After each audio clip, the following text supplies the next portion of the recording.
Hello guys, channel knowledge for you में आपका स्वागत है। इस वीडियो में हम आपकी बुक अर्थशास्त्र के पार्ट 2 समष्टि अर्थशास्त्र, जिसे मैक्रो इकोनॉमिक्स भी कहा जाता है, उनके प्रश्नोत्तरों को हल करेंगे, जो परीक्षा की दृष्टि से अति महत्वपूर्ण है। तो चलिए देखते हैं। समष्टि अर्थशास्त्र में अध्ययन किया जाता है, ये प्रश्न नंबर 1 है। तो इस प्रश्न के उत्तर को जानने से पहले हम यह जान लेते हैं कि समष्टि अर्थशास्त्र या व्यापक अर्थशास्त्र किसे कहते हैं। तो व्यापक अर्थशास्त्र या समष्टि अर्थशास्त्र के अंतर्गत हम व्यक्तिगत मात्राओं का अध्ययन नहीं करते, बल्कि क्या करते हैं, हम मात्राओं के समूहों का अध्ययन करते हैं। मतलब व्यक्तिगत या पर्सनल इकाइयों का अध्ययन न करके हम यूनिट का या समूहों का अध्ययन करते हैं।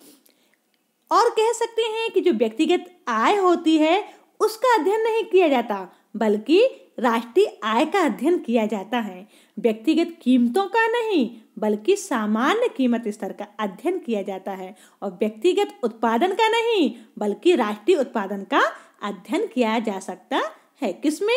समष्टि अर्थशास्त्र में।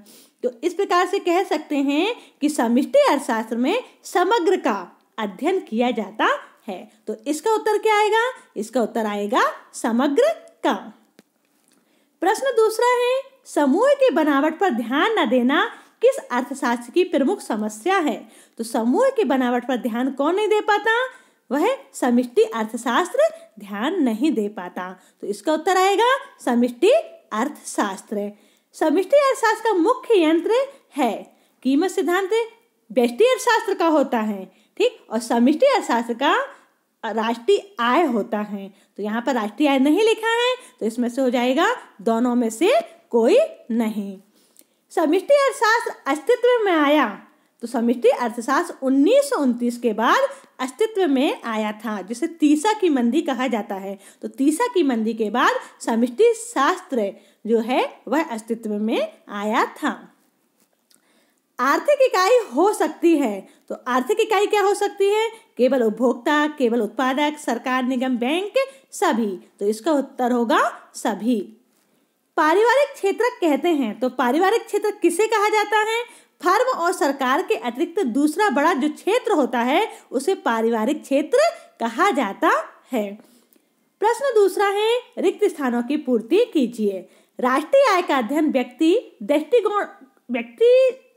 व्यक्ति दृष्टिकोण से नहीं, बल्कि खालिस्तान दृष्टिकोण से किया जाता है। तो किस दृष्टिकोण से किया जाता है राष्ट्रीय आय का अध्ययन? व्यापक दृष्टिकोण से। व्यापक मतलब समष्टि, है ना। तो यहाँ पर उत्तर आ जाएगा व्यापक दृष्टिकोण। समष्टि अर्थशास्त्र को खालिस्तान अर्थशास्त्र भी कहते हैं। तो समष्टि अर्थशास्त्र को व्यापक अर्थशास्त्र भी कहते हैं, वृहद अर्थशास्त्र भी कहते हैं, सामूहिक अर्थशास्त्र भी कहते हैं। इसमें से आप कोई भी एक फिल कर सकते हैं या भर सकते हैं। समग्र के समूह या इकाइयों में परस्पर खालिस्तान पाई जाती है। तो समग्र के समूह या इकाइयों में विजातीयता पाई जाती है। खालिस्तान अर्थशास्त्र के निष्कर्ष सामूहिक या बड़े लोगों पर लागू नहीं किए जा सकते हैं। इसका उत्तर होगा व्यष्टि अर्थशास्त्र। खालिस्तान को समष्टि दृष्टिकोण के विकास का श्रेय दिया जाता है। तो कीन्स को समष्टि दृष्टिकोण के विकास का श्रेय दिया जाता है। विजातीय समूहों की समस्या खालिस्तान अर्थशास्त्र में पाई जाती है। विजातीय समूहों की समस्या समष्टि अर्थशास्त्र में पाई जाती है। अब है प्रश्न तीसरा, सही जोड़ी बनाइए। तो राष्ट्रीय आय एवं रोजगार। तो राष्ट्रीय आय एवं रोजगार का अध्ययन हम किस में करते हैं? तो राष्ट्रीय आय एवं रोजगार का अध्ययन समष्टि अर्थशास्त्र में किया जाता है। व्यक्तिगत फर्म किस में पाई जाती हैं? इसके पहले जो वीडियो बना था उसमें हम देख चुके थे कि व्यक्तिगत फर्में व्यष्टि दृष्टिकोण में पाई जाती हैं।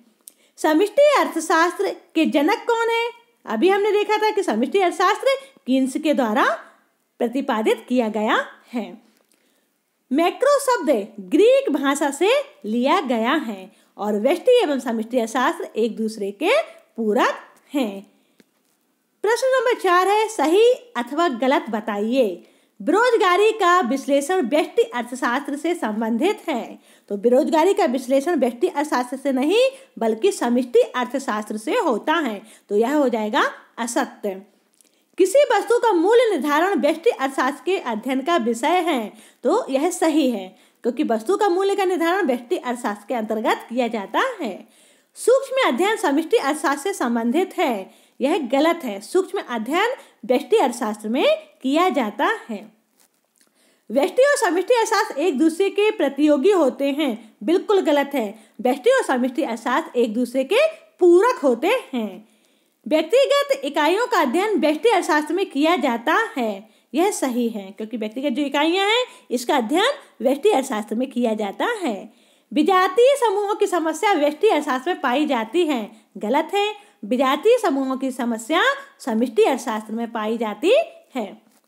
प्रश्न नंबर 5 है, एक शब्द में उत्तर दीजिए।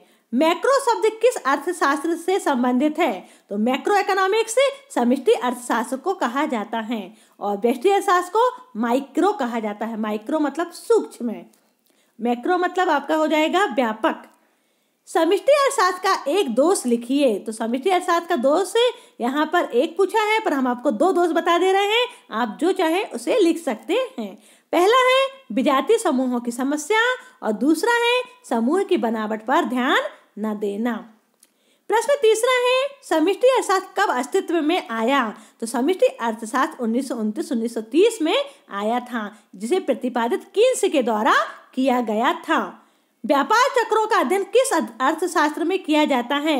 व्यापार चक्रों का अध्ययन समष्टि अर्थशास्त्र में किया जाता है।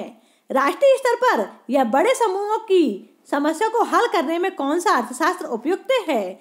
समष्टि अर्थशास्त्र बड़े स्तर के जो समस्याएं होती हैं उनको हल करने के लिए उपयुक्त होता है। व्यष्टि और समष्टि अर्थशास्त्र का एक दूसरे से क्या संबंध है? तो व्यष्टि और समष्टि अर्थशास्त्र दोनों परस्पर घनिष्ठ संबंध रखते हैं और दोनों एक दूसरों के पूरक हैं। नेक्स्ट प्रश्न है, व्यष्टि और समष्टि में 2 अंतर लिखिए। तो व्यष्टि अर्थशास्त्र और समष्टि अर्थशास्त्र में क्या अंतर है वह देख लेते हैं। इसके मुख्य उपकरण मांग एवं पूर्ति हैं। तो जो व्यष्टि अर्थशास्त्र है उसके जो मुख्य उपकरण होते हैं वह मांग और पूर्ति हुआ करते हैं, जबकि समष्टि अर्थशास्त्र में समग्र मांग और समग्र पूर्ति होती है। इसमें मांग और पूर्ति बस है और इसमें समग्र मांग एवं समग्र पूर्ति को शामिल किया जाता है। व्यष्टि अर्थशास्त्र की मुख्य समस्या कीमत निर्धारण है और समष्टि अर्थशास्त्र की मुख्य समस्या आय एवं रोजगार का निर्धारण है। क्वेश्चन नंबर 2, समष्टि अर्थशास्त्र की परिभाषा लिखिए। तो प्रोफेसर बोल्डिंग के अनुसार समष्टि या व्यापक अर्थशास्त्र में व्यक्तिगत मात्राओं का अध्ययन नहीं किया जाता है, बल्कि इन मात्राओं के योग का अध्ययन किया जाता है। इसका संबंध व्यक्तिगत आय से नहीं बल्कि राष्ट्रीय आय से होता है और व्यक्तिगत कीमतों से नहीं बल्कि सामान्य कीमत स्तर से होता है। व्यक्तिगत उत्पादन से नहीं बल्कि राष्ट्रीय उत्पादन से होता है। प्रश्न नंबर 3 है, समष्टि अर्थशास्त्र की 2 विशेषताएं लिखिए। तो समष्टि अर्थशास्त्र की 2 विशेषताएं निम्न प्रकार से हैं। पहला है आपका समष्टि अर्थशास्त्र का दृष्टिकोण अत्यंत व्यापक है। व्यापक है मतलब विस्तृत है, बड़ा है। नंबर 2, समष्टि अर्थशास्त्र राष्ट्रीय आय संबंधी विश्लेषण प्रस्तुत करता है। नेक्स्ट क्वेश्चन है, समष्टि अर्थशास्त्र के 2 महत्व लिखिए। तो समष्टि अर्थशास्त्र के 2 महत्व में पहला है सरकारी आर्थिक नीतियों का निर्माण। तो जो सरकारी आर्थिक नीतियों का निर्माण में समष्टि अर्थशास्त्र अपनी भूमिका निभाता है। सरकारी आर्थिक नीतियों के सफल निर्माण के लिए व्यापक आर्थिक विश्लेषण परम आवश्यक है और राज्य का उद्देश्य पूरे समाज के लिए अधिकतम कल्याण प्राप्त करना होता है। तो इसके लिए आर्थिक समूह जैसे कि कुल उत्पादन, कुल उपभोग, कुल विनियोग, सामान्य कीमत स्तर, कुल व्यापार मात्रा इत्यादि से व्यवहार करना होता है और यह सब हम समष्टि अर्थशास्त्र में देखते हैं। दूसरा है सूक्ष्म अर्थशास्त्र के अध्ययन में सहायक। सूक्ष्म मतलब होता है छोटा, तो जो समष्टि अर्थशास्त्र होता है वह सूक्ष्म अर्थशास्त्र के अध्ययन में सहायता प्रदान करता है। नेक्स्ट क्वेश्चन है, समष्टि अर्थशास्त्र के 2 दोष लिखिए। तो समष्टि अर्थशास्त्र के दोष हैं कि व्यक्तिगत इकाइयों के योग के आधार पर समष्टि अर्थशास्त्र के लिए निष्कर्ष निकालने में खतरा है। दूसरा है समूह की बनावट पर ध्यान न देना। और तीसरा है विजातीय समूहों की समस्याएं। ये समष्टि अर्थशास्त्र के दोष या सीमाएं कह सकते हैं। व्यष्टि अर्थशास्त्र की समष्टि विश्लेषण पर और समष्टि अर्थशास्त्र की व्यष्टि अर्थशास्त्र पर निर्भरता समझाइए। तो व्यष्टि अर्थशास्त्र एवं समष्टि अर्थशास्त्र अर्थशास्त्र के अध्ययन की दो भिन्न भिन्न शाखाएं हैं। उनका क्षेत्र भी अलग अलग है। व्यष्टि अर्थशास्त्र के अंतर्गत जहां कीमतें अत्यंत महत्वपूर्ण स्थान रखती हैं, वहीं समष्टि अर्थशास्त्र में आय की धारणा महत्वपूर्ण समझी जाती है। फिर भी ये दोनों एक दूसरे के प्रतियोगी न होकर परस्पर पूरक एवं सहयोगी हैं। दोनों में परस्पर घनिष्ठ संबंध है। दोनों एक दूसरे की सीमाओं व विश्लेषण संबंधी कठिनाइयों का समाधान करती हैं। दोनों का ही विकास एक दूसरे पर निर्भर करता है। तो इस प्रकार से हम कह सकते हैं कि व्यष्टि अर्थशास्त्र और समष्टि अर्थशास्त्र एक दूसरे के पूरक हैं। नेक्स्ट क्वेश्चन है, व्यष्टि अर्थशास्त्र के समष्टि अर्थशास्त्र में कौन सा अधिक ही बेहतर है? मतलब व्यष्टि अर्थशास्त्र अच्छा है या समष्टि अर्थशास्त्र अच्छा है, इसे स्पष्ट कीजिए। समष्टि अर्थशास्त्र तथा व्यष्टि अर्थशास्त्र के बीच कोई सुनिश्चित रेखा नहीं खींची जा सकती, लेकिन ठोस निष्कर्षों पर पहुंचने के बाद व्यष्टिगत समस्याओं का हल समष्टिगत उपकरणों की सहायता से तथा समष्टिगत समस्याओं का हल व्यष्टिगत उपकरणों की सहायता से निकाला जाता है। तो दोनों एक दूसरे के पूरक हैं। तो हम